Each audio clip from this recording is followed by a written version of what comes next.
bonjour à tous. Ravi de vous retrouver pour ce webinaire organisé par l'ICH Business Club, mais avec ce partenariat que nous apprécions beaucoup avec le cabinet Hublot Lepage. Et puis, je dirais toujours cet accueil très chaleureux dans les locaux parisiens. Alors, on est un peu en forme hybridation, hein. Il n'y a pas que dans l'immobilier, il y a maintenant aussi avec le webinaire. Et on va évoquer ce matin un sujet qui est ô combien d'actualité et très important dans l'immobilier, puisque nous allons traiter de l'immobilier, du stockage de l'énergie dans l'immobilier. Donc, ce que je vous propose, c'est peut-être de faire un premier tour de table, et puis ensuite, Corinne, peut-être en introduction. Et il y aura, comme toujours dans nos webinaires, deux temps, un temps d'exposé et un temps d'échange, qui est ce moment très, très apprécié où on peut débattre de pas mal de choses, évidemment, autour de l'immobilier. Merci beaucoup. Mais écoutez, bienvenue. C'est aussi une vraie joie pour nous, le cabinet, de renouveler avec ICH Business Club ces petits déjeuners. Parce que d'abord c'est intéressant, et puis ce sont des échanges, et puis c'est convivial, donc c'est agréable. Nous sommes encore sur une forme hybride. Peut-être que le prochain, au mois d'avril, pourra-t-il être sous une vraie forme de petit déjeuner comme nous le faisions auparavant dans l'ancien monde, si M. Poutine ne nous a pas tous ratiboisés d'ici là, ce qu'on espère. Voilà, donc le sujet d'aujourd'hui est effectivement un sujet très important, qui est celui du stockage, et du stockage dans l'immobilier. Pourquoi est-ce que c'est un sujet très important? Bien, parce que les énergies renouvelables sont intermittentes, même si il ne faut pas exagérer ce caractère intermittent, dans la mesure où d'abord des ENR qui ne sont pas intermittentes. Je pense à la biomasse, par exemple, l'hydroélectricité, ça n'a rien d'intermittent. Qu'ensuite, très généralement, la production soit d'éolien, soit de solaire, peut combler un vide momentané de l'autre source énergétique. Mais enfin, il n'en demeure pas moins qu'il y a un problème de stockage, y compris dans la gestion de la production d'électricité, car quand on en a trop, on en fait quoi? Aujourd'hui, très souvent, quand on en a trop, enfin, jusqu'à présent, on la revendait au réseau. Ne stockez pas. Avec le développement de l'autoconsommation collective, de la mise en place des communautés locales d'énergie qui commencent enfin à se mettre en place, on voit le système sous une forme, bien entendu, tout à fait différente. On n'a pas encore un cadre réglementaire extrêmement puissant, mais enfin, il y a quand même quelques dispositions que je vais me permettre de rappeler avant de donner la parole, je dirais, aux sachants sur ce sujet. Alors, vous avez déjà un premier cadre juridique qui est un petit peu ancien, qui date de 2016, qui définit ce que sont les installations d'équipements de stockage stationnaire de l'électricité. Alors, c'est la référence exacte, c'est un arrêté du 7 juillet 2016, pris en application des articles D142-12-5 et suivants du Code de l'énergie. Et donc, ça a été le premier texte. Ensuite, vous avez les textes sur l'autoconsommation collective. Je pense que tout le monde sait ce qu'est l'autoconsommation collective. Ou est-ce que c'est nécessaire de ne serait-ce que pour ceux qui sont en ligne, ça peut être intéressant. Alors, rappelez, parce que c'est un sujet vraiment très intéressant. C'est une directive de fin 2018 de l'Union européenne qui a mis en place le système de l'autoconsommation collective. Nous avions déjà l'autoconsommation individuelle. C'est Monsieur X qui met sur sa maison des panneaux solaires, il est en autoconsommation individuelle. S'il la réutilise, s'il ne la réutilise pas, il la vend au réseau. Il n'autoconsomme pas, il peut autoconsommer. L'objectif, c'est de massifier, bien entendu, le développement des énergies renouvelables. Pour massifier le développement des énergies renouvelables, il faut donc donner aux différentes entités. Pourquoi est-ce que je dis entités? Parce que ça peut être des collectivités locales, ça peut être des entreprises, ça peut être des particuliers, ça peut être des immeubles collectifs, ça peut être des immeubles HLM, du logement social, puisqu'il y a beaucoup de dispositions pour le logement social dans l'autoconsommation collective. Ce n'est pas le but de la matinée, on pourra faire un petit déjeuner là-dessus à l'occasion. Le but du jeu, c'est donc d'organiser la production d'électricité qui ensuite est réutilisée par tous les acteurs de l'entité qui a été mise en place. Alors, l'Europe a voulu beaucoup favoriser ce système en créant notamment des communautés locales d'énergie, avec des... Alors, il y a deux systèmes, il y a des communautés citoyennes et des communautés locales, avec des groupements qui ne sont pas tout à fait les mêmes, c'est-à-dire que les grandes entreprises peuvent aller dans l'un, peuvent pas aller dans l'autre, mais enfin, ce n'est pas le but du petit déjeuner, donc je ne vais pas trop rentrer dans les détails. Ce qui est important, c'est que c'est très favorisé, y compris sous une forme économique et financière, puisque on n'a pas le droit, et ça pour nous en France c'est quand même une révolution, de faire payer par les autoconsommateurs autre chose que ce que coûte réellement la production. Ce qui évidemment repose complètement le système que nous avions, de la CSPE, du TURP et de tout le reste, puisque quand vous êtes en système fermé, bien, vous n'avez à assumer que les coûts de production et de consommation, plus évidemment le raccordement au réseau, parce qu'il faut pouvoir recourir au réseau s'il y a un manque, on va mettre les gens en panne d'électricité, et si vous avez un surplus, il est donné gratuitement au réseau. Voilà, globalement, le système. Alors, il est clair qu'aujourd'hui, dans le contexte d'augmentation massive du prix de l'énergie, les systèmes d'autoconsommation collective, à mon avis, vont se développer de manière massive, parce qu'on voit une baisse très importante du coût de revient, notamment de tout ce qui est solaire. On a eu une baisse globalement de 75% du prix, et ça continue à baisser, plus que l'éolien, enfin le solaire baisse énormément. Et donc, les opérations d'autoconsommation collective, via les communautés ou pas, se développent massivement. Donc, dans le cadre des textes concernant l'autoconsommation collective, le stockage est expressément prévu. Il est expressément prévu, alors par, je vais vous donner les textes exacts,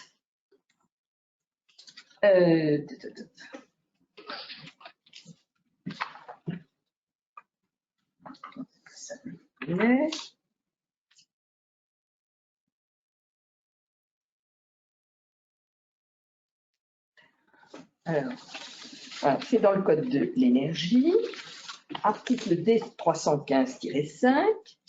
Lorsque l'opération d'autoconsommation comprend une unité de stockage de l'électricité, donc c'est ce dont nous parlons, produite dans ce cadre, les quantités stockées par cette installation sont considérées comme celles d'un consommateur final de l'opération et les quantités déstockées comme celles d'un producteur de l'opération. Donc, on reste dans le cadre de l'opération d'autoconsommation collective, on n'en sort pas. Et donc, ça ne repart pas au réseau, ça reste fermé. Voilà. Donc, c'est directement prévu par le Code de l'énergie.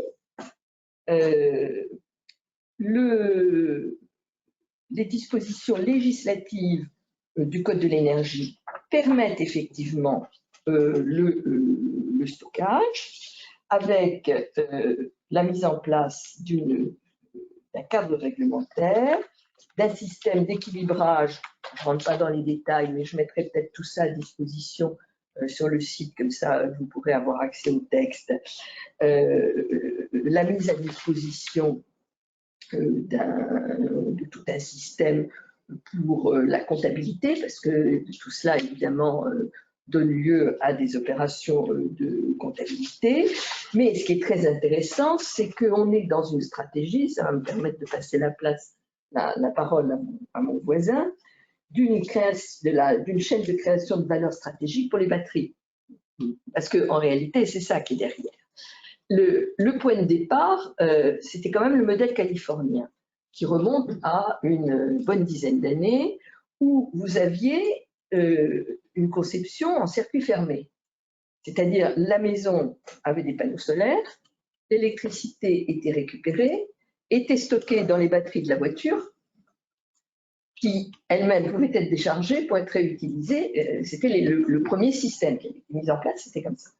Et puis, évidemment, maintenant, on arrive à des systèmes qui sont plus intelligents parce qu'on n'a pas forcément besoin de passer par la batterie de la voiture, même si les systèmes aujourd'hui de production d'électricité plutôt dédiés aux véhicules automobiles se développent considérablement en annexe des bâtiments. Je ne sais pas, peut-être qu'on aura l'occasion d'en parler, mais avec véritablement le développement de batteries et de stockage local annexe au bâtiment. Et là, effectivement, on change complètement la donne parce qu'on rentre dans un système d'autonomie complète des systèmes d'autoconsommation collective.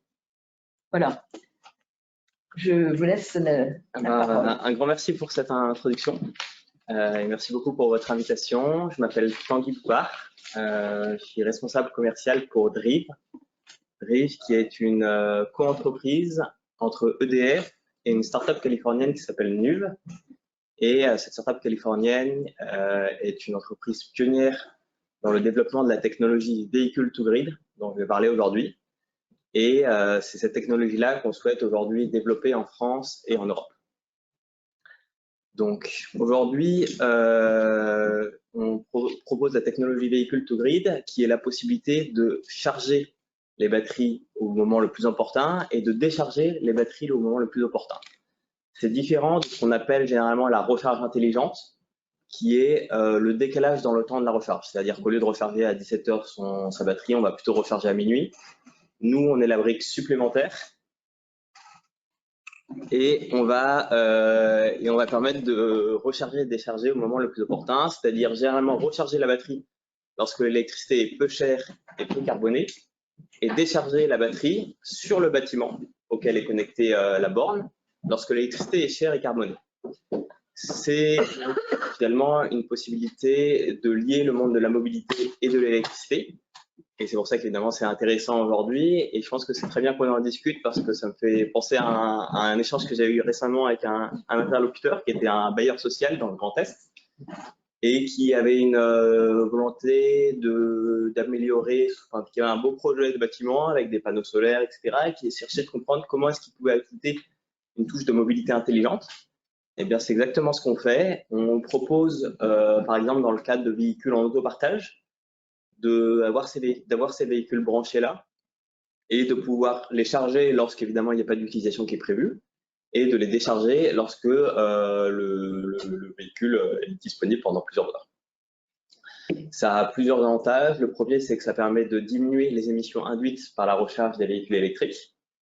Et le deuxième avantage, c'est qu'aussi ça rentre dans cette logique d'autoconsommation collective où, grâce à ces véhicules, on va pouvoir utiliser en permanence, à la fois pour le véhicule et pour le bâtiment, de l'électricité en permanence décarbonée. Donc voilà. Comment ça fonctionne concrètement? Les utilisateurs ont la possibilité d'accéder à une application sur laquelle ils peuvent indiquer les horaires auxquels ils souhaitent pouvoir utiliser leur véhicule. Donc, par exemple, ils souhaitent avoir leur véhicule chargé le lendemain à 7 h du matin. Et bien évidemment, les besoins de mobilité de l'utilisateur qui sont prioritaires sont respectés. Et donc, le véhicule est chargé le lendemain à 7 h du matin. Toutefois, pendant l'intervalle, par exemple, entre 18 h et 7 h du matin, où on sait que l'utilisateur n'aura pas besoin de ce véhicule, on va pouvoir réaliser des services.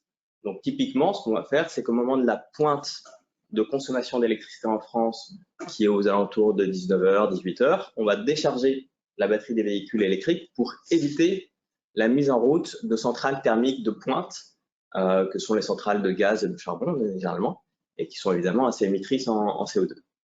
Et donc, ça va permettre d'éviter cette mise en route de centrales thermiques. Et on va recharger, par contre, à contrario, lorsque l'électricité est extrêmement peu chère et peu carbonée, c'est-à-dire généralement au cœur de la nuit, pour éviter justement d'avoir toute cette énergie-là qui est parfois presque en surplus et de pouvoir utiliser ces batteries comme un système de tampon au niveau national et finalement de constituer grâce à ça un système global et national, une grande batterie, parce que toutes ces bornes-là sont connectées Et donc, nous, on récupère toutes ces données au niveau national et ça nous permet en permanence de nous équilibrer par rapport au réseau. Et donc, évidemment, c'est un grand avantage à la fois donc, pour les individus et aussi pour le réseau national d'électricité. Aujourd'hui, c'est une technologie qui est disponible avec un nombre de véhicules qui est limité. Aujourd'hui, ce sont essentiellement les véhicules électriques Nissan, les Citroën C0, Peugeot Ion, véhicules Mitsubishi. Dès cette année, les véhicules Volkswagen seront également compatibles avec cette technologie-là, les nouveaux véhicules, en tout cas, la ID3 et ID4. Et au fur et à mesure, dans les prochaines années, le prochain sera sans doute le groupe Stellantis, puis ensuite il y aura le groupe Renault. Et donc évidemment, à partir de ce moment-là, cette technologie-là deviendra vraiment quelque chose qui sera utilisable par tous et qui sera évidemment très utile au niveau national. Et d'ailleurs, c'est quelque chose qui a été pris en compte par Réseau de transport d'électricité, qui est l'opérateur de transport, l'opérateur de transport d'électricité au niveau français, et qui, dans ses prévisions à horizon 2035 et 2050, intègre justement cette technologie-là pour équilibrer le réseau national.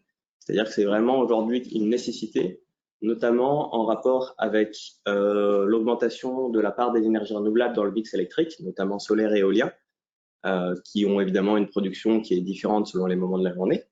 Et donc nous, finalement, on est très complémentaires avec ce type d'énergie-là, puisqu'on va permettre de recharger lorsque ces énergies intermittentes vont tourner rapidement à plein, et évidemment ne pas recharger lorsque la production d'électricité est faible. Aujourd'hui, ça c'est vraiment la technologie. Là, si je parle un peu de Drive, on est présent sur le territoire national, évidemment. EDF a pleinement intégré au sein de sa flotte électrique cette technologie-là. Donc, on a plusieurs centaines de bornes maintenant qui sont installées au sein de la flotte EDF. Et on équipe également des collectivités locales et des entreprises. On en équipe beaucoup en région Occitanie parce qu'il y a un programme régional en région Occitanie qui permet pratiquement de rembourser intégralement la borne. C'est une région qui est vraiment à la pointe de ces sujets-là. Et donc, évidemment, on travaille beaucoup là-bas. Donc, on travaille avec la métropole de Montpellier, la ville de Toulouse, Villeneuve-les-Avignon et des entreprises locales. Et évidemment, on travaille ailleurs. Et récemment, on a reçu un appel à projet européen qui nous permet, en France et en Europe d'ailleurs, de proposer ces bornes-là à un prix qui est grosso modo le même que le prix d'une borne classique. Donc, évidemment, alors que évidemment, ce type de technologie a normalement un surcoût. Donc, ça devient aussi très intéressant de ce point de vue-là. Les bornes qu'on propose, c'est des bornes de 11 kW. Donc, c'est des bornes relativement rapides, sans être non plus ultra rapides, comme on dit. Qui sont des bornes qui fonctionnent grâce au standard CHAdeMO, qui est aujourd'hui l'unique standard qui est disponible pour cette technologie-là. Et qui n'est pourtant pas le standard qui va a priori être le plus important demain en Europe. C'est pour ça qu'on se décale progressivement vers le standard CCS, qui sera demain le standard le plus utilisé. Peut-être que je peux finir sur un exemple typique d'utilisation de to grid. Donc par exemple, je vais prendre l'exemple de la commune de Villeneuve-les-Avignon, qui s'est équipée en 8 bornes véhicules to grid et qui l'utilise pour ses services techniques de la mairie. Donc concrètement, pendant la journée, les véhicules électriques sont utilisés. Ce sont des petites camionnettes pour faire les différents travaux qu'ils peuvent avoir besoin de faire pendant la journée. Ils reviennent le soir à 17 h, ils branchent le véhicule. Ils ont indiqué un besoin de charge à 100% le lendemain à 8 h du matin. Mais nous, pendant la nuit, on va recharger de façon intelligente ou décharger d'ailleurs sur le bâtiment de la commune de Villeneuve-les-Avignon le véhicule électrique, la batterie des véhicules électriques. Et ce service-là est quasiment en fait transparent pour les utilisateurs parce que eux, ils n'ont pas besoin de s'occuper, ils ont rentré les instructions en début d'année et c'est très utile. Dans ce cas-là, alors c'est pas tout le temps le cas, mais dans ce cas-là, ils sont même rémunérés pour le faire. C'est-à-dire que par borne, ils reçoivent une rémunération de 20 € par mois pour le service fourni parce que on considère qu'ils rendent des services au réseau au niveau national et donc pour cette raison-là, ils sont rémunérés. Ça ne peut pas toujours être le cas, ça dépend des temps de chargement, etc. Mais voilà, c'est évidemment un cas qui est intéressant de ce point de vue. Voilà de mon côté. Je peux rentrer plus en détail par la suite, mais je pense pas. Ça devient rentable à partir de quelle quantité enfin, quel est le seuil, si je puis dire, de production électrique pour que ça devienne rentable d'installer ce type de borne? Dans le cadre, par exemple, d'un bailleur social, d'un immeuble collectif ou d'un petit groupe de PME. c'est rentable. Disons que c'est utile immédiatement. Dans le sens où, de toute façon, cette batterie-là, c'est une batterie. Finalement, ce qui permet aussi, c'est un autre avantage, c'est que ça permet d'éviter justement d'avoir d'autres batteries à côté, ce qui est quand même intéressant puisque la batterie est déjà là. Donc, ça évite quand même ce besoin en matériaux supplémentaires, quand même, de mettre une autre batterie à côté et en place d'ailleurs. Et c'est utile immédiatement parce que ça permet, dès les premiers électrons, de faire en sorte que ceux-ci soient plus ou moins carbonés et évidemment de les avoir au prix le moins élevé possible, notamment en rechargeant au moment où l'électricité est la moins chère. Donc c'est vraiment intéressant immédiatement. Aujourd'hui, nous on met davantage en avant quand même l'aspect écologique de ces bornes plutôt que l'aspect économique, parce qu'aujourd'hui cette technologie-là, elle est rentable et intéressante économiquement aujourd'hui essentiellement avec les différentes subventions qu'on peut recevoir, même si bien entendu l'objectif n'est plus être dépendant de sur ça. Mais aujourd'hui, l'objectif, voilà, c'est vraiment de mettre en place des outils qui permettent de décarboner la mobilité. Et demain, aujourd'hui même, la mobilité électrique est vraiment devenue quelque chose qui est très importante, même au niveau de la consommation électrique française. Et l'objectif est de minimiser l'impact de ces nouveaux outils de mobilité. Moi, j'aurais deux types de questions. Les 20 € par mois, c'est ce qu'ils reçoivent et ils payent par ailleurs l'électricité consommée Oui. Oui, d'accord. Donc, c'est une sorte de réduction du prix de l'électricité consommée. Mais ils payent l'électricité et… d'accord. Deuxième chose, finalement, ça doit peut-être plus marcher quand vous avez en face de vous un corps structuré, comme par exemple une collectivité, etc. Mais est-ce que vous pouvez avoir en face de vous une collectivité d'individualité, ou est-ce que c'est gérable? Alors, c'est gérable dans le cas où on a des véhicules en autopartage, par exemple. Et donc, je ne sais pas si c'est ça la question, mais disons qu'on essaie d'éviter avec les utilisateurs individuels pour plusieurs raisons, des questions notamment des questions de besoin de mobilité qui sont beaucoup moins bien prévisibles. Ah oui. Typiquement, quelqu'un peut avoir besoin de son véhicule. Par contre, typiquement, là, si je reprends l'exemple du bailleur social, bien, le bailleur social, il souhaite mettre en place un système d'autopartage pour la collectivité de l'immeuble. Et donc, à ce moment-là, dans un système d'autopartage, il y a un système de réservation. Et donc, on sait quand les individus ont besoin de leur véhicule, on demande d'avoir du véhicule.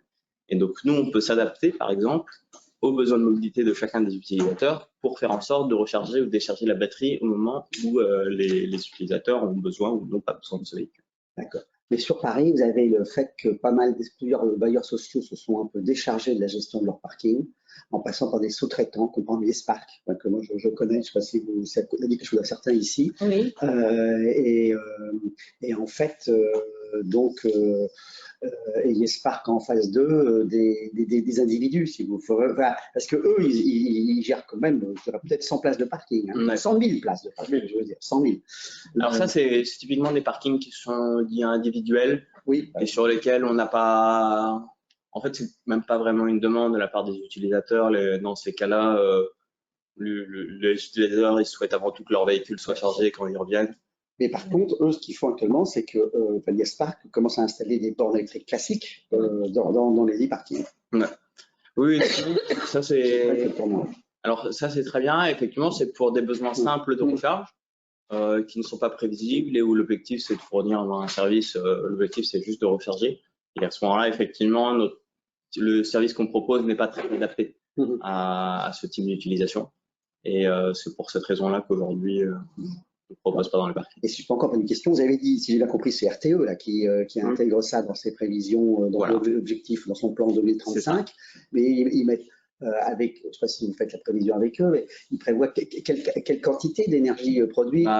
C'est epsilonesque toujours ou Non, alors typiquement, là, il y a il me semble que c'est à horizon 2050 que c'est sorti il y a un mois, les différents scénarios. Et en fait, il y a 6 scénarios différents, donc forcément, ça dépend. 5, c'est CRTE. Voilà.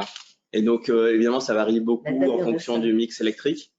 Mais de mémoire, dans le cadre d'un mix électrique avec une forte proportion d'énergie renouvelable, on est à 25% de véhicules utilisant cette technologie-là sur le réseau électrique. Donc évidemment, on est vraiment sur des chiffres très importants. Et surtout qu'il faut imaginer qu'à cette époque-là, évidemment, il y a beaucoup de personnes qui sont équipées de véhicules électriques. Donc, est-ce qu'on pourrait imaginer, je me tourne plutôt vers les spécialistes de l'urbanisme et de la construction, que le code de l'urbanisme prévoit, au lieu de dire il faut X places de stationnement place de stationnement que de reste tendance à réduire aujourd'hui, de dire il faut prévoir, je sais pas, X places de stationnement raccordées un réseau, puisque maintenant il y a une obligation d'avoir de la production d'énergie renouvelable pour les nouveaux bâtiments, de prévoir que ça puisse rentrer dans il y a une généralisation du système de recours à la batterie. C'est quelque chose qui serait envisageable, vous croyez? C'est totalement envisageable, il faut l'imposer, parce qu'effectivement, on n'aura pas de développement. Mon voisin était très attiré par les 20 € par mois. Non, c'est une question. C'est déjà la première, mais c'est normal, voilà, la rentabilité n'est jamais très loin. Il a commencé à faire des calculs, 20 € x 10, voilà, il y a un pipe là intéressant. En fait, il y a deux sujets. Il y a le sujet de l'adhésion aux voitures électriques, de la capacité des automobiles à être le plus largement autonomes. Bon, voilà, c'est plus ou moins arbitré selon les cas. Et ensuite, il y a la fameuse anticipation. Par exemple, si j'ai envie d'aller au webinar du cabinet Hublot Lepage comme ça, de façon subite, si je ne l'ai pas prévu, je n'aurai pas mes batteries chargées. Donc, c'est pour ça qu'il y a un mix dans le mix. C'est-à-dire la solution que tu as évoquée, où là, tu prends directement, et c'est ce qu'a dit notre ami là, sur la capacité à prendre ce circuit. Au contraire, on a une démarche qui est beaucoup plus durable, etc., où on va éviter d'être dans des heures pleines de consommation pour ne pas être en saturation. Voilà, mais effectivement, au niveau urbanistique, c'est comme toujours en France, on est... c'est pas à Corinne que je vais l'apprendre, mais c'est le législateur, c'est toujours très très important. Parce que en France, ça vient toujours du sommet, malheureusement. Peut-être que ça finira par venir de la base vers le haut, mais disons que s'il n'y a pas un message très fort envoyé, ça prend pas. Mais est-ce que les véhicules aujourd'hui, est-ce que les constructeurs garantissent des autonomies plus larges? Comment ça se passe? Parce que j'ai du mal à évaluer. Et puis il y a le coût aussi des voitures. Alors, les constructeurs intègrent tous dans la feuille de route dans leur feuille de route d'intégrer la technologie véhicule to grid à leur véhicule. Aujourd'hui, on travaille essentiellement avec les Nissan, qui est notre principal partenaire pour ces véhicules-là, parce que c'est en fait une entreprise qui a été pionnière dans ce domaine-là pour des raisons historiques et notamment qui font suite à la catastrophe de Fukushima, où les Japonais se sont rendus compte que c'était utile d'avoir plein de petites batteries portatives sur le territoire. Et donc, c'est pour cette raison-là, aujourd'hui, qu'on travaille essentiellement avec eux. Et on a des garanties qui sont, nos laboratoires de recherche et développement ont travaillé en étroite collaboration avec les LOR pour affirmer que cette technologie-là n'impactait pas la garantie batterie de Nissan et des constructeurs. Donc, ce qu'il faut retenir comme message principal, c'est qu'aujourd'hui, l'impact de cette technologie-là est considéré comme négligeable par le constructeur, notamment au regard de d'autres facteurs comme le style de la conduite, comme la température, etc., qui sont beaucoup plus impactants. Et donc voilà, aujourd'hui, on a cette expertise-là et ce lien avec les constructeurs qui nous permettent aujourd'hui de montrer que cette technologie-là est utile. Peut-être quelques questions au niveau technique, parce que j'ai compris qu'il y a de l'information qui transite. C'est ça. Puisqu'en fait, on arrive à identifier quels véhicules sont utilisés, à quelle fréquence, quel est le niveau de batterie peut-être qui est utilisé. Voilà. Donc, est-ce que ça ne peut pas, en fonction des usages, une fois qu'ils sont identifiés sur un véhicule ou un groupe de véhicules, définir peut-être si c'était déjà le cas, hein, donc peut-être un niveau minimum sur lequel il ne faut pas descendre, ce qui fait que même si un usage aux dernières minutes qui peut être fait, par rapport aux usages qui sont constatés, on n'aura jamais pris plus que ce que la voiture peut proposer. Donc, est-ce que cette approche-là est intégrée? Est-ce que c'est déjà le cas? Alors, à deux niveaux, oui. La première, c'est qu'on ne descend jamais en dessous de 35% de recharge des batteries des véhicules électriques. C'est RTE. Donc là, on ne descend jamais en dessous de 35%. Donc ça, c'est le premier point. Donc ça permet en permanence d'avoir un minimum qui est largement suffisant pour faire de petits trajets. Et le deuxième point, c'est qu'on a intégré au sein de notre application et au sein de notre système une fonctionnalité Boost. Donc c'est une fonctionnalité qui permet de recharger rapidement la batterie des véhicules électriques. Si jamais, pour une raison ou une autre, tout d'un coup, vous avez besoin de votre véhicule à 2 h du matin, eh bien, nous, on a cette fonctionnalité qu'on propose. Et ça veut dire combien de temps, Boost? Ça permet de recharger à pleine puissance la batterie. Donc après, ça dépend de la taille de la batterie, etc. Mais en tout cas, ça permet de stopper le service véhicule to grid et de recharger rapidement, le plus rapidement possible, la batterie des véhicules. Il faut combien de temps là? Ça dépend du niveau de chargement, toujours. Si jamais on est dans l'ensemble, il me semble que pour une Nice, ça dépend. En fait, si jamais je ne pourrais pas vous dire les chiffres. Généralement, mettons que le véhicule il soit chargé de toute façon en permanence aux alentours de 50%. Eh bien, en quelques minutes, on va atteindre 70% et du coup, ça permet de Et il n'y a pas de... Parce que l'Allemagne est quand même, comme d'habitude, assez en avance. Et donc, ils ont déjà tout un système, toute une réglementation concernant les accumulateurs, ce qu'ils appellent les accumulateurs, qui sont distincts des batteries, du système de batterie en automobile.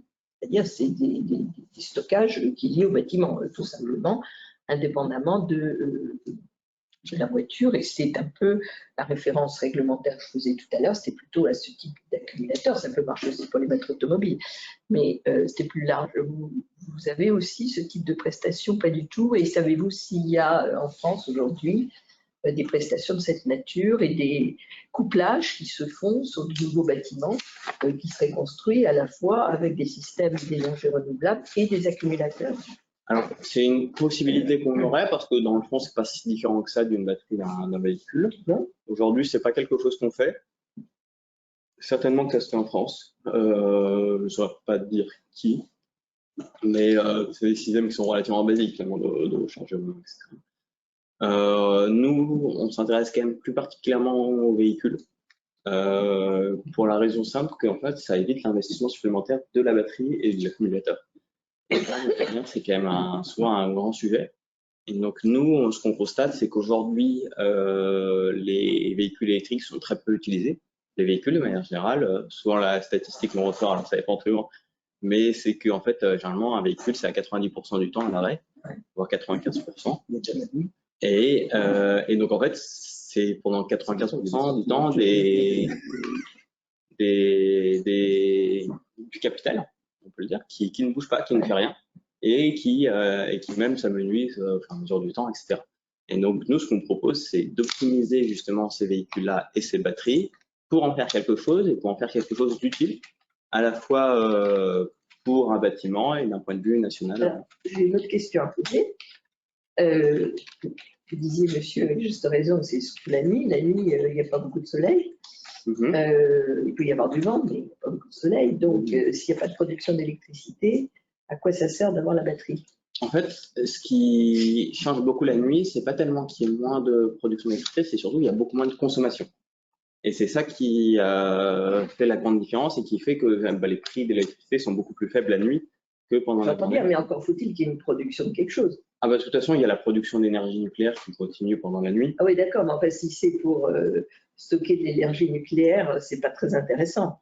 Après, ça, c'est... Je veux dire, si, ça peut avoir un intérêt, mais je veux dire, dans le cadre de la transition et du fait d'aller vers une électricité verte, ce qui est quand même intéressant, c'est de pouvoir utiliser le surplus d'électricité verte qui est produit par un bâtiment, de pouvoir le stocker et de pouvoir l'utiliser au mieux et autonomiser au maximum les entités. Alors effectivement, pour l'énergie solaire, ça signifie qu'il faut que le véhicule soit chargé pendant la journée.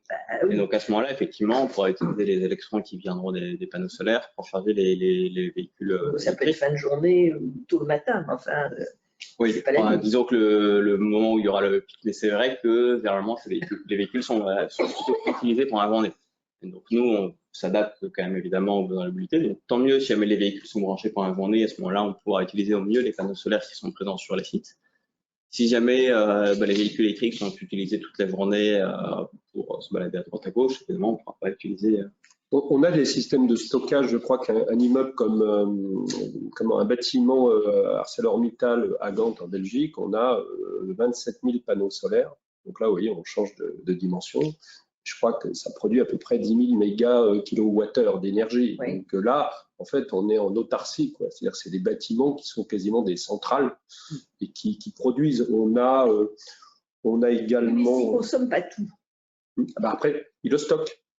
Donc, il y a des batteries. Voilà, ils ont des accumulateurs Voilà, qui permettent, qui est une sorte de groupe électrogène vert, on va c'est dire, ça, ouais. c'est-à-dire qu'ils prennent le relais, puisque l'objectif, après on en parlera au niveau de l'immobilier, parce qu'on va évidemment revenir à des sujets de rentabilité, donc mon voisin va être de nouveau intéressé. Il taquine. Mais oui, non, mais, puisque les consommations énergétiques, c'est un peu le 13e loyer pour le locataire. Et comme je dis souvent, il y a de la mauvaise charge, il y a du bon cholestérol, il y a du mauvais cholestérol, et il y a de la mauvaise charge. Et donc, toutes ces problématiques-là sont liées. C'est-à-dire que l'investissement qu'on va faire dans l'immobilier par rapport… En fait, c'est tout le pari depuis 10 ou 15 ans des immeubles verts. C'était d'expliquer à des locataires que les loyers vont être peut-être un peu plus élevés parce qu'on va être obligé d'investir dans les matériaux, dans l'intelligence de la construction, et ils vont pouvoir se rattraper sur l'économie des charges. C'était le grand pari, c'était l'équation. Et après, on s'est aperçu que les comportements des utilisateurs, qui conditionnent à peu près 30% des consommations des énergies, n'étaient pas tout à fait au rendez-vous. Parce que Alain, qui est un garçon qui n'est absolument pas frileux, à 18, il est en pleine forme, et Corinne, à 23 ou 24, elle sent un peu une petite fraîcheur. Donc, en fait, là, on revient à une sensation qui est la sensation du froid dans les bâtiments. Ça, vous pouvez avoir une température élevée, 24 et 25, et avoir froid. Parce que dans un espace, il fera peut-être 21 ou 22. Donc, vous voyez, les problématiques, elles sont pas les mêmes. Et puis culturellement, on s'est surchauffé pendant des années. Donc là, il faut qu'on se désintoxe, il faut qu'on mette des pulls, etc. Mais en fait, ça marche pas. Je le vois dans les bureaux qu'on a. Il y a des gens qui étouffent. Enfin, bon, voilà, enfin, je vais faire peut-être l'autre sujet sur le stockage d'énergie dans les bâtiments. Et puis l'impact que ça a sur la valeur, puisque vous savez que moi j'interviens essentiellement sur l'expertise dans l'évaluation immobilière. Et donc on doit s'interroger là-dessus parce que vous avez des fonds actuellement qui investissent sur ce qu'on appelle l'immobilier socialement responsable. Donc vous avez des SCPI qui se sont spécialisés là-dedans parce que ces investisseurs institutionnels, en fait, ont besoin de se renouveler, pas forcément au niveau des énergies, mais du modèle immobilier qu'ils vont proposer. Ouais. Donc le locataire, lui, il cherche une qualité d'actif. C'est pour ça que vous avez des labels comme WELL, etc. Donc, qui doit certifier la qualité environnementale. Mais maintenant, on va vers le bien-être au travail. Oui. Voilà, c'est pas uniquement la consommation énergétique. Parce qu'on a eu tendance d'approcher la valeur des immeubles verts uniquement avec l'étiquette énergétique. Donc, vous aviez un certain nombre d'acteurs, dont l'association Dynamique, qui, avec Claude Taffin, qui était un peu technicien, qui avait élaboré des simulations de valeur en fonction que l'étiquette augmentait. Eh ben oui, on s'apercevait que la valeur descendait, mais en réalité, au-delà du fait que ce soit des passoires énergétiques, c'était plutôt des nanars. Donc, il y avait un impact très direct. Donc, on passe de l'énergie à des éléments immatériels. C'est ce qu'on aborde souvent. Et donc là, le pari, c'est qu'au niveau des consommations énergétiques, au niveau des matériaux, au niveau du rapport que l'immeuble a avec l'autre immeuble et l'immeuble par rapport au quartier, le quartier à la ville. Donc, en fait, c'est tout un écosystème bâtimentaire et immobilier qui se met en place.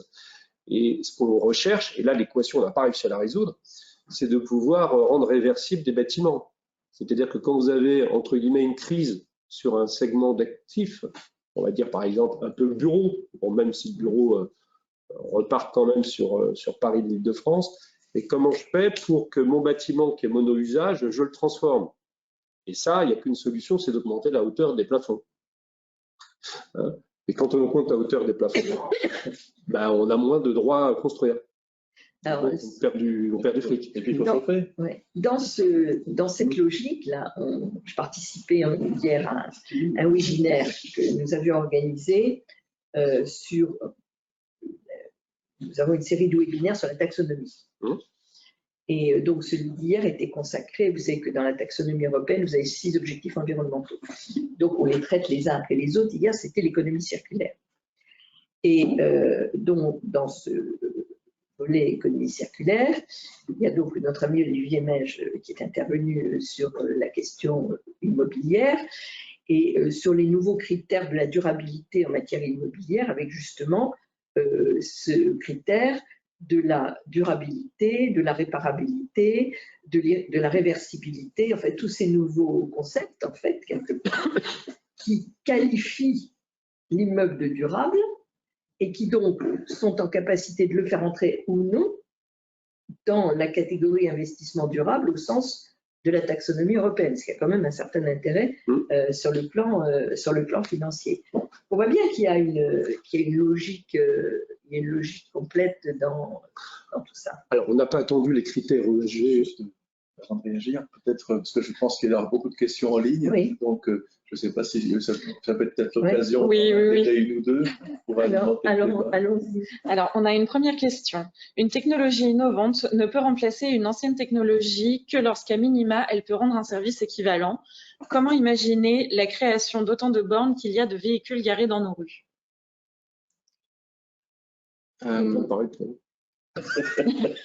Non, c'est une bonne question et en fait c'est un vrai souci aujourd'hui, la recharge tout simplement. Et c'est d'ailleurs le principal frein pour beaucoup de personnes qui hésitent à passer à l'électrique. Est-ce que je vais réussir à me recharger? Parce qu'en fait effectivement il faut plein de bornes. C'est une des grandes difficultés.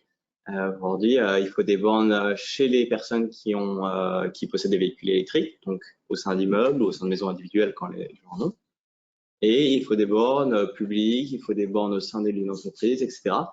Et effectivement, c'est aujourd'hui, on peut même le dire, je pense, le principal défi. En plus du prix probablement des véhicules électriques, celle de la capacité à pouvoir recharger les batteries. Et donc nous, on s'intègre dans cet écosystème-là. Et effectivement, nous, on a une vision encore aujourd'hui d'une borne pour un véhicule. Parce que, bon après nous c'est un peu particulier, on fournit un service spécifique qui s'adresse à un véhicule en particulier, chaque borne pour un véhicule. Mais effectivement c'est un grand défi qui est souligné là et je pense que l'ensemble de l'écosystème de mobilité électrique il est en train de s'atteler à y répondre, mais c'est pas évident. Est-ce que le système des ombrières n'est pas de nature à répondre, au moins pour partie, à cette solution? Parce que si on ne raisonne plus par véhicule, mais par ombrière, j'ai une ombrière avec 10 places, 15 places, peu importe, et j'organise mon stockage en fonction de mes ombrières, faisant en sorte qu'il y ait toujours les 15 places, mais peu importe le véhicule.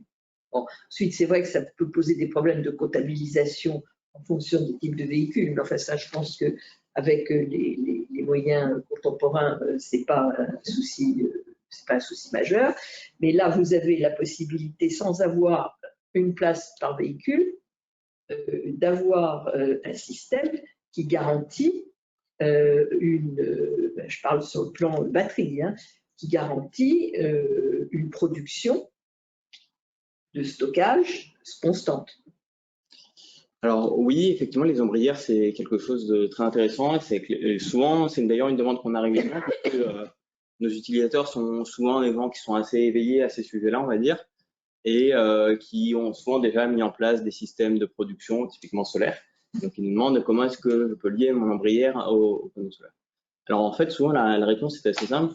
Parce que de toute façon, généralement, le panneau solaire, l'électricité produite par le panneau solaire, elle va d'abord dans le bâtiment, puis sur le véhicule. Et ensuite, l'électricité du véhicule est renvoyée vers le bâtiment. Par contre, les ombrières, généralement, ne suffisent pas à recharger la batterie des véhicules électriques. Parce que les batteries, en fait, sont assez consommatrices. Et évidemment, les ombrières sont sujettes à leur capacité de production. Et ce qui souvent donc, ne permet pas de produire des photos. Mais c'est vrai que ce sont des combinaisons qui sont très intéressantes et qu'on souhaite particulièrement mettre en avant, notamment dans le cadre de véhicules d'entreprise. Typiquement, des personnes qui viennent avec leur véhicule électrique sur une entreprise, eh bien, si on met une ombrière comme ça, restent pendant toute la journée garés sur leur sujet, évidemment. Et là, dans ce cas-là précis, effectivement, on est dans la bonne situation où la production de panneaux solaires est concomitante avec la nécessité de la recharge. Et donc, à ce moment-là, effectivement, l'utilisateur, à la fin de la journée, peut repartir avec son véhicule partiellement ou en partie rechargé grâce au panneau. Est-ce qu'on a d'autres questions, Margot? Oui. Alors, avez-vous connaissance du stockage d'énergie électrique dans la glace? Non, je n'ai pas connaissance du stockage d'électricité. À votre cas, non? Alors, on a une autre question. La réglementation incendie n'est pour l'instant pas adaptée au changement d'usage des locaux. Ne faut-il pas adapter la législation incendie? C'est une autre colle, je sais pas. Probablement, parce qu'il y a eu Voilà. déjà, par exemple, pour les compagnies d'assurance, il y a déjà des règles qui ont été mises en place pour les panneaux solaires sur les bâtiments, règles spécifiques. Donc, que la réglementation incendie soit mise au bout du jour, peut-être, pourquoi pas. Oui. Enfin, c'est pas absurde, mais enfin, je suis pas sûre que ce soit majeur. Oui, en tout cas, tout ce que je peux dire, c'est que nous, on rencontre pas du tout ces problématiques là, au quotidien, et donc c'est pour ça aussi que je ne connais pas du tout. Peut-être une question sur un espace qui serait clos, où en fait on aurait peut-être des véhicules électriques à l'usage des personnes présentes sur ce site. Si on devait avoir des panneaux solaires ou des éoliennes, ce genre de choses en local, est-ce qu'on pourrait à ce moment-là récupérer cette énergie et avoir cette logique avec ces différents véhicules électriques sur site, profiter en fait de sa propre production avec ses stockages temporalisés, et que sur ce site il y a des bâtiments, des constructions, des choses comme ça, est-ce que ça pourrait permettre d'avoir une gestion donc sur un site donné pour traiter toute cette répartition, les véhicules, la production locale, et ne chercher en fait que ce qui serait nécessaire pour des pics de besoins ou vendre peut-être les excédents. Est-ce que c'est des choses possibles à imaginer? Alors, c'est possible dans le cadre d'un bâtiment. C'est-à-dire qu'on peut très bien avoir un véhicule qui est garé dans un parking, des panneaux solaires sur le toit. Eh bien, le panneau solaire va permettre d'alimenter le bâtiment et le parking, et donc la batterie des véhicules électriques grâce au panneau solaire. Par contre, je ne sais pas si c'était exactement ça la question, mais sur un site plus large, c'est ça. Mettons 3 km², n'importe quoi, un laboratoire, etc. Là-dessus, on ne sait pas encore faire. C'est-à-dire qu'on ne sait pas encore envoyer l'électricité, on ne sait pas utiliser le panneau solaire, les électrons d'un panneau solaire, les envoyer à 1 km pour recharger une batterie de véhicule électrique. Le panneau solaire, il va d'abord recharger le bâtiment, puis la batterie des véhicules électriques, puis le réseau. Et après, on peut avoir des systèmes de certificats d'énergie, etc., qui peuvent permettre de donner cette possibilité-là. Mais aujourd'hui, on propose uniquement ce service-là dans le cadre de bâtiments reliés, de panneaux solaires reliés à un compteur, reliés à un... Alors, dans le cadre de l'autoconsommation collective, vous avez une limite qui est 2 km. Hein? Le périmètre de l'autoconsommation collective, c'est 2 km, avec une dérogation à 20 km dans des zones isolées, c'est-à-dire notamment des zones agricoles.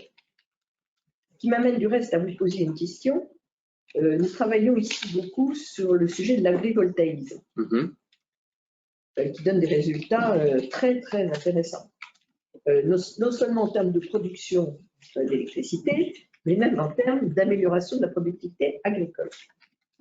Est-ce qu'on peut envisager des systèmes, par exemple d'ombrières, liés à un système d'agrivoltaïsme qui permettrait par exemple, aux véhicules agricoles, électriques, bien sûr, de pouvoir se recharger. Vous avez déjà fait des trucs comme ça ou pas du tout? Alors, c'est potentiellement envisageable. Aujourd'hui, malheureusement, ça ferait des tracteurs pour des choses comme ça. Ouais, il y a rien d'électrique. Voilà. Donc déjà, c'est pas électrique. Et puis ensuite, il faudra que ça soit compatible avec les technologies des véhicules touristes, c'est encore la deuxième étape.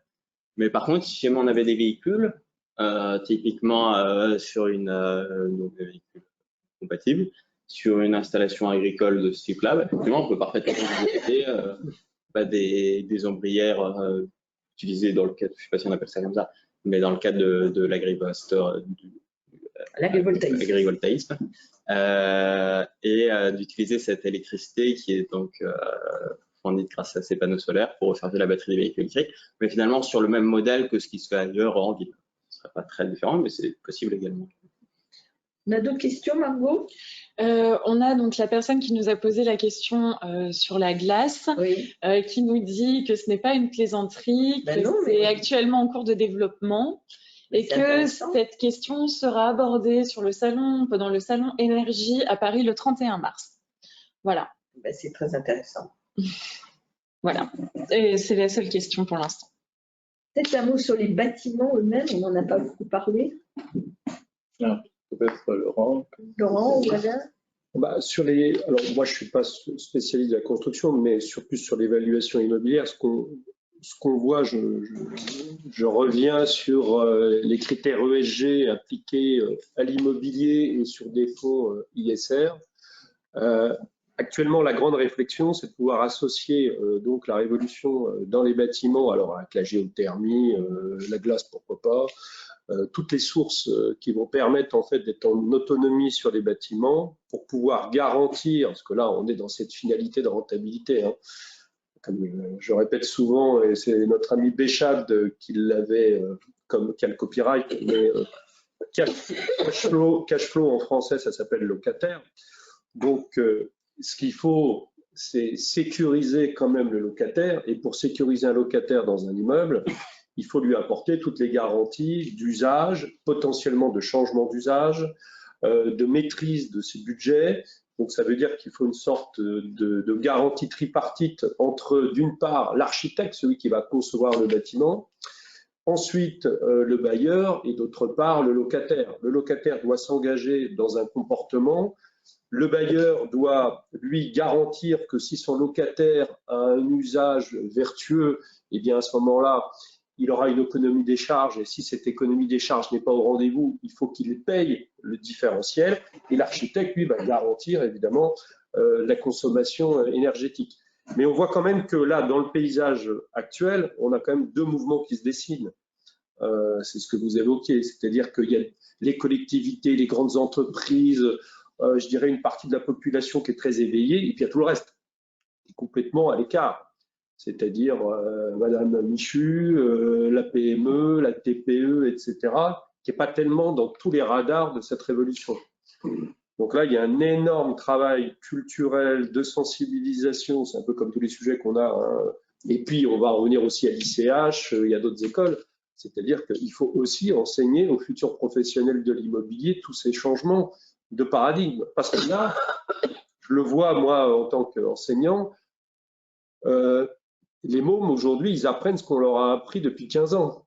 Donc on est encore dans la financiarisation outrancière de l'immobilier. On n'intègre pas dans les approches d'évaluation, d'arbitrage et de valorisation des actifs tous les sujets qu'on aborde. Et pourtant, il va falloir à un moment donné monétiser tout ça. Il va falloir qu'on intègre. Alors, c'est fait. Je l'abordais là dans les CPI, dans des grosses sociétés foncières qui ont compris que leur notation et puis leur financement, parce qu'il faut aborder aussi l'histoire du financement. C'est-à-dire que là, les banquiers commencent à rentrer dans un cycle où eux-mêmes vont être évalués sur leur capacité à financer des entreprises, des bâtiments. Et jusqu'à une date très récente, ce n'était pas tout à fait le cas. Ça s'accélère beaucoup. Ça s'accélère, mais… les textes communautaires, ils commencent à être quand même extrêmement serrés. Hein. Ben moi, j'interviens pour à peu près la moitié des banques en France dans les demandes d'évaluation. C'est pas dans les radars. Hein. Donc, il y a le sommet qui fait des conférences, qui cogite, etc. Et puis après, il y a, je dirais, le conseiller bancaire qui va proposer du crédit bail à une Ouais. entreprise, etc. Bien. Mais quand vous des allez fois, avoir c'est- les contrôles dans le cadre des nouveaux règlements sur les bilans bancaires et les évaluations extra-patrimoniales et la part de l'investissement durable dans les bilans des banques, ça va être une autre musique. Hein. J'essaie. Donc c'est pour ça que des initiatives, par exemple, entreprises par notre ami Olivier Mège là sur RQR, en fait, on se bat depuis des années pour changer. En fait, toute l'industrie immobilière, c'est une industrie qui est essentiellement sur le cash flow, sur le loyer, taux de rendement. Hein. C'est ce que je dis régulièrement dans chacune de nos réunions. Et donc, il faut expliquer que la valeur d'un immeuble, elle est représentée par tous les avantages économiques, sociaux, environnementaux et durables. C'est-à-dire que si vous maintenez dans des locaux un locataire, par le côté bien-être, par les matériaux, etc., c'est un indicateur de maintien du locataire. Or, aujourd'hui, ce qui est récompensé, c'est la pérennité d'un flux de revenus avec des beaux fermes et non pas ces éléments-là. Donc, il faut... Est-ce que vous ne pensez pas que... Il y a des questions ou pas? Pas encore. Bon, donc je peux continuer. Est-ce que vous ne pensez pas que l'augmentation inéluctable des prix de l'énergie, parce qu'on peut mettre des verrous comme ça, puis au mois de juin, après les élections, on va avoir une autre musique, surtout ce qui est en train de se passer sur le gaz et le pétrole. Est-ce que vous ne pensez pas que le renchérissement, mais considérable, hein, des prix de l'énergie va quand même avoir des conséquences extrêmement rapides? C'est-à-dire notamment sur le développement, moi je crois vraiment beaucoup à l'autoconsommation collective, parce que si les gens produisent leur électricité, d'abord, premièrement, quand vous produisez et que vous consommez ce que vous produisez, vous êtes beaucoup plus attentif à la quantité. Donc, il va y avoir par effet immédiat une vraie sobriété qui va se mettre en place. Et puis, deuxièmement, moi, je suis beaucoup plus âgé que vous, j'ai vécu 73. Vous, monsieur aussi, je pense. Vous avez le même... J'étais à l'école à l'époque. Oui, 73, moi je n'étais plus à l'école.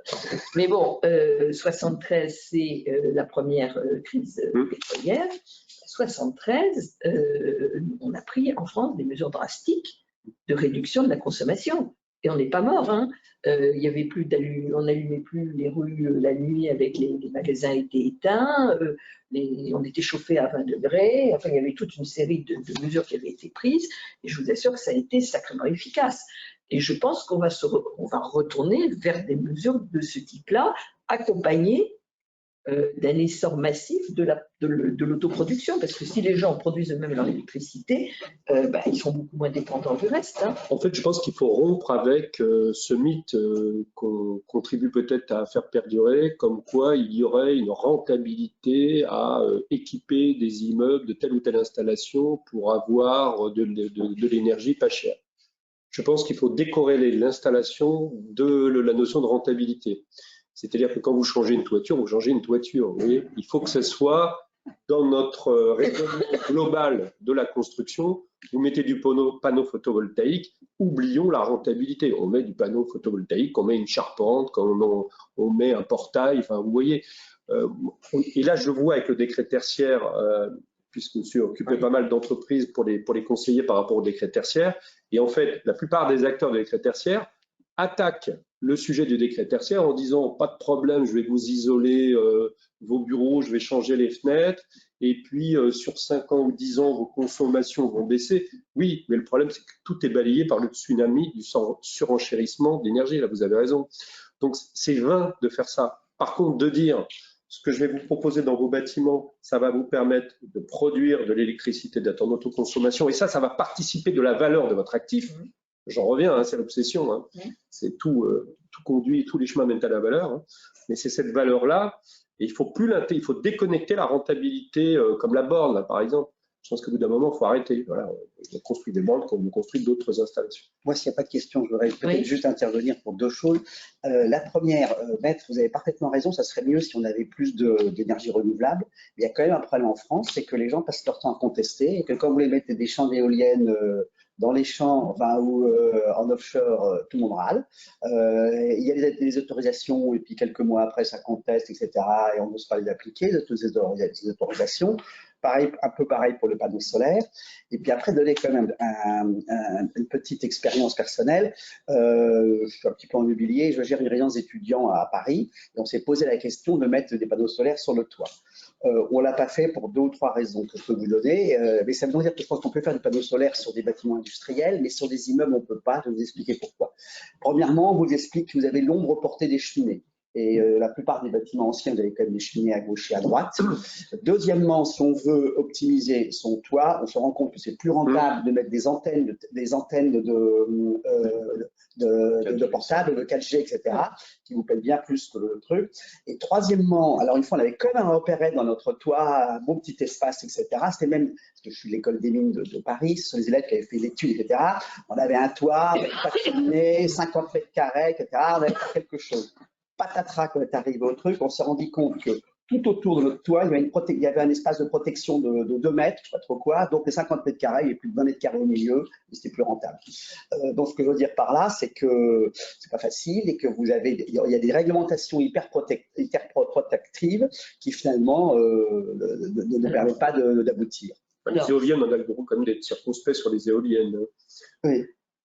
Bon, Bah oui, mais éoliennes, comment faire plein il y a une renouvelable une campagne anti-éolienne en France depuis 25 ans. Bah oui, mais elle est forte. Hein. Elle est très forte, très forte.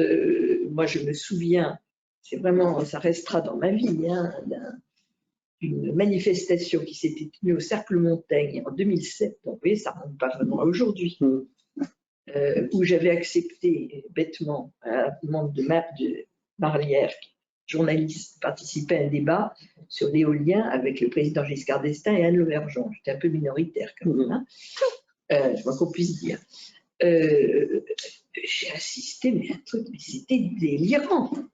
Giscard d'Estaing, il était anti-éolien, mais bon, il était très pro-nucléaire, ce qui est son droit, mais quelqu'un qui défendait l'Europe, qui voulait nous dire que c'était un scandale parce que c'était que des entreprises européennes, pas françaises, qui installaient, ce qui était vrai, c'est possible, qui installaient les éoliennes, que ça n'avait aucun intérêt, que ça n'apportait rien du tout, que, etc., etc., etc. Et ça a continué. C'est-à-dire que les associations Vent de colère, il reste, ont bloqué quasiment l'éolien sur place depuis 15 ou 20 ans. Et oui, en fait, on se retrouve résultat des courses. Aujourd'hui, indépendamment de la question nucléaire, on sait très bien qu'on a besoin de massifier le renouvelable. De toute façon, quel que soit le scénario retenu dans les 6 scénarios de RTE, de toute façon, il y a une montée en puissance massive du renouvelable. On l'a fait avec quoi? On l'a fait avec de l'éolien en mer et on l'a fait avec du solaire, essentiellement. Donc, il va bien falloir donner des priorités et changer les réglementations. C'est-à-dire le fait que de simplifier beaucoup la mise en place de ce type d'installation. La difficulté, c'est qu'on est dans une économie de transition et que cette transition-là, ce prix de l'énergie va impacter directement les Français. Hein. Donc, le problème, c'est que si vous n'avez pas d'adhésion de la population, que ce soit les éoliennes, le prix, parce que tant qu'on parle d'écologie sans en avoir l'impact, ça va. Et quand vous avez un impact, on le voit, hein, il y a 8 ou 9 millions de pauvres en France, il y a des gens qui se trouvent dans des précarités absolues. Donc quand vous avez des augmentations, notamment, moi je le vois en milieu rural, hein, sur les maisons, vous avez, j'ai discuté là avec un client qui était fuel, là, il avait 10 000 litres de fuel à faire rentrer à 1,87 € le litre. On peut lui expliquer tout ce qu'on veut. Hein. Là, il y a un gros divorce. Hein. Ah oui, mais c'est du fuel. Voilà, c'est ça, c'est du fuel. Mais il n'a pas l'argent pour mettre des panneaux photovoltaïques, etc. Oui, mais ça veut dire c'est un. Oui, mais c'est ça aussi, si vous voulez, c'est un problème plus large de financement. Comment est-ce que les Allemands ont fait pour passer à 45% d'énergie renouvelable en 15 ans? Oui, mais vous n'avez pas de volonté politique aujourd'hui de mettre. On en revient à ça. Parce qu'ils ont fait ça. Comment ils ont financé ça? Avec un tiers financeur. C'est comme ça que ça s'est fait. Les gens n'ont pas sorti un rond. Aujourd'hui, vous avez 50% de l'électricité en Allemagne qui appartient aux collectivités locales ou aux particuliers. Comment ça a été financé? C'était financé par la BFK, je crois, c'est comme ça qu'elle s'appelle, la banque, qui finance et qui se rembourse sur le différentiel du prix, c'est-à-dire que vous payez le même prix jusqu'à ce que votre investissement soit remboursé et la banque, elle touche le différentiel en vendant votre électricité supplémentaire. C'est comme ça que ça marche. Ben, c'est comme ça que ça s'est fait et ça marche très bien. Oui, on l'a pas en France. Ben non, parce qu'il n'y a pas de volonté politique de le diffuser massivement. Sauf qu'avec les problèmes actuels, le fait qu'il faut évidemment se sortir du gaz russe, parce que je ne vois pas comment on va faire autrement, le fait que l'OPEP ne bouge pas d'un poil et donc le prix du baril va continuer à s'envoler.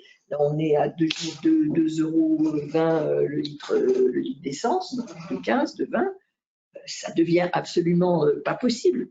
Bon, ça veut dire quoi? Ça veut dire qu'on va aller massivement vers de l'électricité et que effectivement un véhicule électrique c'est plus cher à l'achat, mais si ensuite votre plein il vous revient à 15 € quand l'autre il revient à 150 € ou 100 €, vous avez vite fait votre différence. C'est comme ça que ça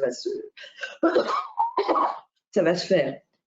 Sauf qu'il faut libérer la réglementation et qu'on puisse dire que c'est une priorité, c'est tout, y compris sur la protection des bâtiments historiques. Je suis désolée, mais voilà. Est-ce que vous ne croyez pas qu'il y a une sorte de paresse politique à se réfugier derrière le nucléaire en France, qui est une sorte de pare-feu pour justement ne pas engager? C'est malheureusement pas de la paresse, c'est autre chose. Non, enfin, bien sûr que certains cynisme, mais en fait, oui, on va faire l'économie d'une révolution. Oui, mais non, mais là, je pense que c'était jouable si on avait eu le temps de la transition.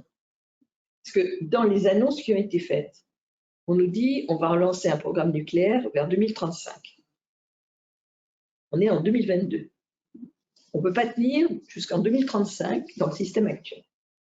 D'abord parce que nous sommes en termes de production nucléaire à peu près aux 2/3 de notre capacité, que progressivement, c'est toutes les centrales qu'il va falloir revoir parce qu'il y a des problèmes systémiques. Et on ne peut pas attendre 2035 d'en avoir de nouvelles. Donc on fait quoi entre 2022 et 2035? Et si l'idée c'était on va utiliser du gaz et du pétrole en attendant, c'est une idée qu'il va falloir abandonner. Donc on fait quoi? Donc la seule solution, c'est moins et renouvelable. Il n'y a pas d'autre solution que ça. Je pense qu'on va changer parce qu'on ne peut pas faire autrement. C'est-à-dire que ce qu'on nous a proposé il y a un mois ne tient pas la route à cause des délais. Ça ne marche pas. Mais la réduction de la consommation, c'est un peu ce que vous décriviez sur 73, et puis après 79, sur les deux chocs pétroliers, parce qu'effectivement, là, il y a eu, comment dirais-je, une obligation de trouver une solution, et donc on l'a trouvé. Mais moi, je pense que ça va se déplacer au plan social. Donc ça va devenir un enjeu politique. Et il va falloir pouvoir... avec un État qui est surendetté. Oui, il va falloir faire de la redistribution, ça c'est une évidence. Peut-être une question technique. Est-ce qu'aujourd'hui, par rapport à la consommation d'électricité, ce qui est l'électricité produite et les écarts, est-ce qu'on sait combien de véhicules électriques on peut aujourd'hui alimenter? Est-ce qu'il y a des études qui ont été faites pour dire voilà ce qu'on... Oui, alors je n'ai plus exactement les chiffres en tête, mais je crois qu'à horizon 2035, on estime que la consommation des véhicules électriques représentera 10% de la consommation totale d'électricité en France. Et donc, ça représenterait combien de véhicules? Il y a un équivalent nombre de véhicules? Je crois que c'est 10 millions, quelque chose comme ça. 10 millions de véhicules. Je veux pas... En tout cas, je pense qu'il faut retenir, c'est que c'est pas non plus, ça double pas la consommation d'électricité en France. C'est une part importante. Et donc, il va falloir la traiter parce que c'est quelque chose qui est en plus facilement, qui dispose d'une certaine flexibilité en tout cas. Mais c'est quelque chose que le système électrique français, en tout cas d'après toutes les études qui ont été réalisées jusqu'ici, est capable d'absorber. Donc aujourd'hui, on est capable de passer à l'électrification, mais effectivement, ça va poser des questions dont on discute ici, qui est en fait celui du prix. Et donc ça va être le prix du véhicule et ça va être le prix de l'énergie. Et le prix de l'énergie, évidemment, aujourd'hui, c'est très difficile de prévoir, mais dans l'ensemble, on imagine bien que ça va monter. L'énergie peu chère, malheureusement, c'est un peu derrière nous. Et donc voilà, ça va être les vraies questions. Et la question qui est aussi celle qui est en cours de discussion, c'est d'où est-ce qu'elle va venir. Et donc aujourd'hui, en France, on a la possibilité d'utiliser l'énergie renouvelable, on a l'énergie nucléaire, on a l'hydraulique, et donc aussi également renouvelable, mais qui est un peu différent. Et aujourd'hui, on a quand même la chance d'être plutôt exportateur d'électricité. On l'était, on l'est plus. C'est encore, mais en tout cas, c'est par rapport à d'autres pays, en tout cas, on a cette chance-là d'avoir quand même dans l'ensemble des fortes capacités de production. Mais effectivement, tous les scénarios le disent, c'est que dans l'ensemble, il va falloir augmenter nos capacités de production et ça va passer par tous les moyens d'électricité décarbonée possibles. Et c'est ce à quoi on doit s'atteler, d'autant plus que on a quand même des centrales à charbon en France encore et qui sont prévues pour fermeture dans les 3-4 prochaines années. Et donc, mine de rien aussi, ça va nous envoyer. C'est pour ça que la piste de l'autoconsommation, c'est quand même la piste à privilégier. Bien sûr. Parce que quand on voit, bon, toi tu parlais d'un site en plein Paris, on peut comprendre qu'il y a des problèmes. Et moi, je le vois dans le monde de la copropriété. C'est pareil, les syndics, par exemple, ne sont pas encore formés à ça. Et ça fait partie quand même d'une obligation de conseil. Moi, j'ai des bâtiments dans ma ville, c'est des toitures terrasses. On a des toitures terrasses de 150 ou 200 mètres carrés totalement plates. Bon, mais oui, mais le problème, c'est que tout le monde est perdu parce qu'il n'y a pas d'offre de service packagée avec quelqu'un qui prenne en main les sujets. Et en fait, il y a énormément de possibilités, moi je suis d'accord, d'autoconsommation. Il faut qu'on raisonne de plus en plus en autarcie. Il y a une association, ça s'appelle la MDA, je crois, des maisons autonomes, il y en a près de 100 000. Et en fait, on a la chance d'avoir des richesses extraordinaires, la première étant le soleil. Et donc, il faut exploiter à fond ça, parce que sinon, on ne s'en sortira pas. C'est pour ça que la conception des bâtiments, dès le départ, il faut intégrer déjà cette capacité à avoir des installations, c'est de la géothermie aussi, on n'en a pas trop parlé, mais il y a des mix qui peuvent se faire. Et donc, on va valoriser les immeubles à leur capacité d'assurer aux habitants et aux locataires leur autonomie. Voilà, exactement, une capacité énergétique. Et c'est ça qui va être vraiment le moyen d'apprécier les actifs.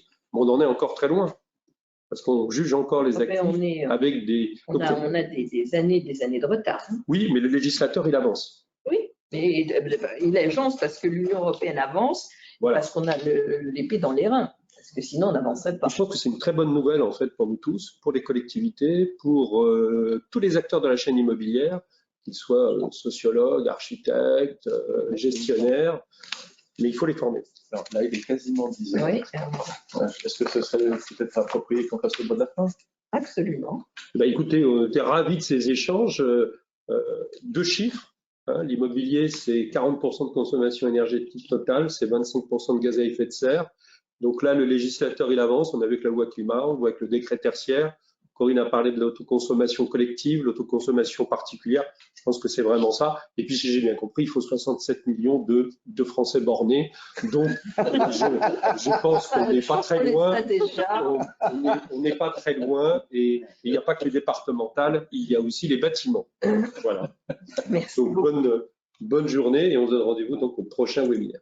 Merci beaucoup. Et merci au cabinet Glo Lepage avec cet accueil toujours extrêmement chaleureux. Merci à vous. Merci. Merci.